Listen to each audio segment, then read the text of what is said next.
Hello વિદ્યાર્થી મિત્રો, તમારું સ્વાગત છે આપણી યુટ્યુબ ચેનલની અંદર. તેમાં આપણો ટૉપિક છે ટેટ આઈએમપી પોઈન્ટ્સ. તો આજનો આપણો ટૉપિક છે ગાંધીજીના મતે અભ્યાસક્રમ કેવો હોવો જોઈએ. આપણા રાષ્ટ્રપિતાના મતે અભ્યાસક્રમ કેવો હોવો જોઈએ તો ગાંધીજીએ કહેલું છે, ગાંધીજીના મતે અભ્યાસક્રમમાં માતૃભાષા, ગણિત, સામાજિક અધ્યયન, સામાન્ય વિજ્ઞાન, કલાઓ, હિન્દી, શારીરિક શિક્ષણનું સ્થાન હોવું જોઈએ. આ ઉપરાંત તેઓ કૃષિ, સુથારકામ, માટીકામ, ચર્મ ઉદ્યોગ, ગૃહ વિજ્ઞાન જેવા ઉદ્યોગોને સ્થાનિક સમાજની જરૂરિયાત અનુસાર સ્થાન આપવા જણાવે છે. તેમના મતે કે બાળક ભણવાની સાથે સાથે કૃષિને લગતી માહિતી, સુથારકામને લગતી માહિતી, માટીકામને લગતી માહિતી, ચર્મ ઉદ્યોગને લગતી માહિતી પોતે શીખે, જેથી જે ભણ્યા બાદ તરત પોતાનું ગૃહ ઉદ્યોગ સ્ટાર્ટ કરી શકે. ગાંધીજીના મતે 5મા ધોરણ સુધી છોકરા છોકરીઓને સાથે શિક્ષણ આપવું જોઈએ અને 6ઠ્ઠા ધોરણ પછી છોકરીઓને ઉદ્યોગને બદલે ગૃહ વિજ્ઞાન શીખવવું જોઈએ.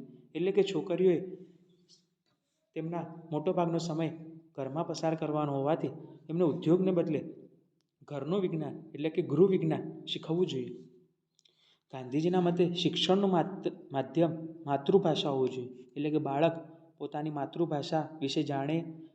બાળકનો ઉછેર પણ ઘરની અંદર જે ભાષા બોલાતી હોય એટલે કે માતૃભાષા જ બોલાતી હોય તો માતૃભાષા વિશે માધ્યમ તરીકે હોવું જોઈએ. ગાંધીજી ક્રિયા દ્વારા શિક્ષણ કે પ્રવૃત્તિલક્ષી શિક્ષણના હિમાયતી હતા. ગાંધીજી અલગ અલગ વિષયોનું શિક્ષણ અનુબંધ દ્વારા આપવા આગ્રહી હતા. ગાંધીજીને ધાર્મિક શિક્ષણને બદલે નૈતિક શિક્ષણમાં રસ હતો.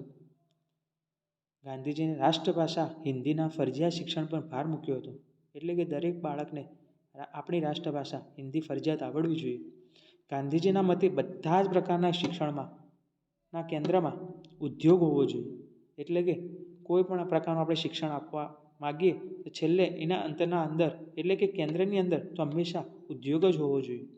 તો ગાંધીજીએ કયા કયા વિષયો પર ભાર મૂકે છે? એક તો માતૃભાષા, રાષ્ટ્રીય ભાષા, ધાર્મિક શિક્ષણને બદલે નૈતિક શિક્ષણ, પ્રવૃત્તિલક્ષી શિક્ષણ અને દરેક શિક્ષણના કેન્દ્રની અંદર ઉદ્યોગ હોવો જોઈએ.